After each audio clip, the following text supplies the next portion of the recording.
अब सॉल्व करते हैं क्वेश्चन नंबर 15। ये पहले पूछा गया है जेई एडवांस 1983 में, मतलब मेरे भी बचपन की बात है ये। तो in a Young's double slit experiment using monochromatic light, the fringe pattern shifts by a certain distance on the screen when a mica sheet of refractive index 1.6 and thickness 1.964 micron is introduced in the path of one of the interfering waves। तो question यदि आपने पढ़ा है ये part, तो क्या बोला गया है इसमें? इसमें हमसे कहा है कि modified Young's double slit experiment है, क्योंकि एक इंटरफेयरिंग बीम के रास्ते में एक माइका शीट रख दी है। माइका शीट का रिफ्रैक्टिव इंडेक्स 1.6 दिया हुआ है और उसकी थिकनेस है 1.964 माइक्रोन। माइक्रोन मतलब क्या होता है? माइक्रोमीटर। ये नहीं भी दिया होता तो आपको याद आना चाहिए कि 1 माइक्रोमीटर होता है 10⁻⁻6 मीटर। माइक्रो मतलब 10⁻⁻6, जिस किसी में लगा देंगे माइक्रो। फिर आगे बोल रहे हैं the mica sheet is then removed and the distance between the screen and the slits is doubled. मतलब वो कैपिटल डी जो होता है उसको डबल कर दिया।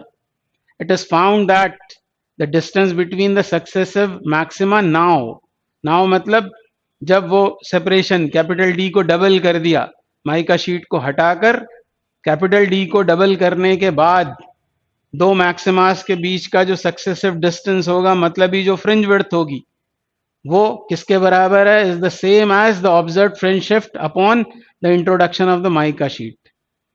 तो माइका शीट को हटाकर स्लिट से स्क्रीन तक की सेपरेशन को डबल करने के बाद जो फ्रिंज विड्थ आ रही है वो किसके बराबर है?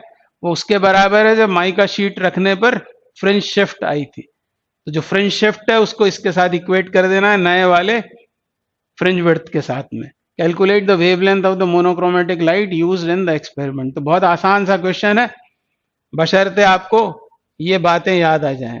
पहली बात, शिफ्ट का फॉर्मूला क्या होता है? Beta mu minus 1 into T upon lambda. ये फॉर्मूला यदि याद आ गया तो बीटा कितना होता है? बीटा को हम लिखेंगे lambda capital D upon small D, और ऑलरेडी यहाँ mu minus 1 into T upon lambda तो आ ही रहा है।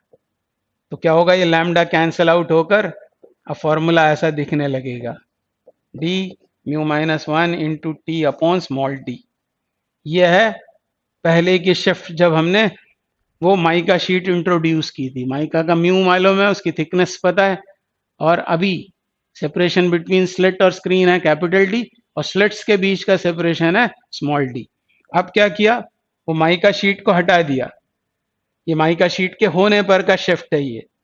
और अब क्या किया? उस माइका शीट को हटाया। माइका शीट को हटाया, स्लिट्स के बीच की सेपरेशन तो वही रखी पर इसे डबल कर दिया। तो फ्रिंज विड्थ कितना आएगा? इसको मैं लिखता हूं बीटा डैश।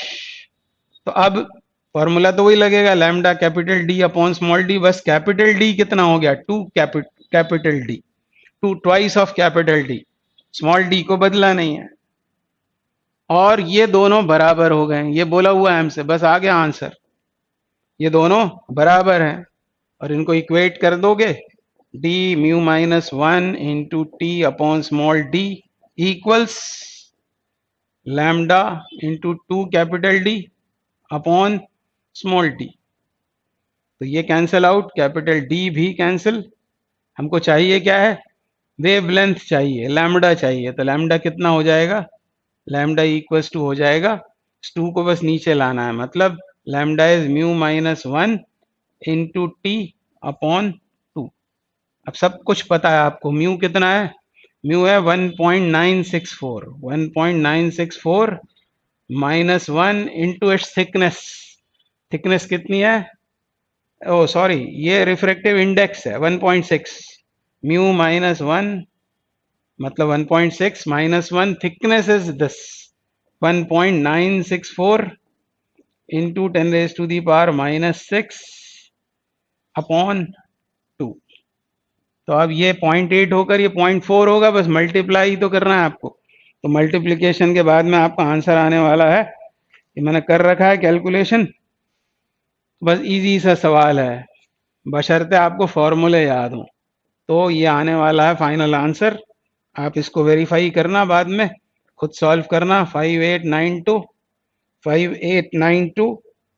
इंटू 10⁻⁻⁶, ये आएगा मीटर में, और फिर नैनोमीटर में इसको एक्सप्रेस करना है तो ये आ जाएगा 589.2 नैनोमीटर।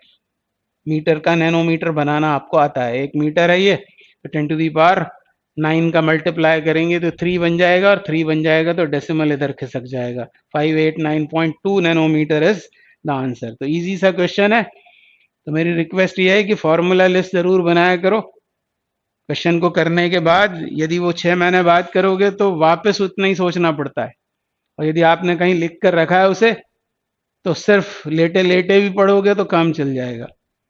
तो अच्छा सवाल है और इम्पोर्टेंट सवाल है।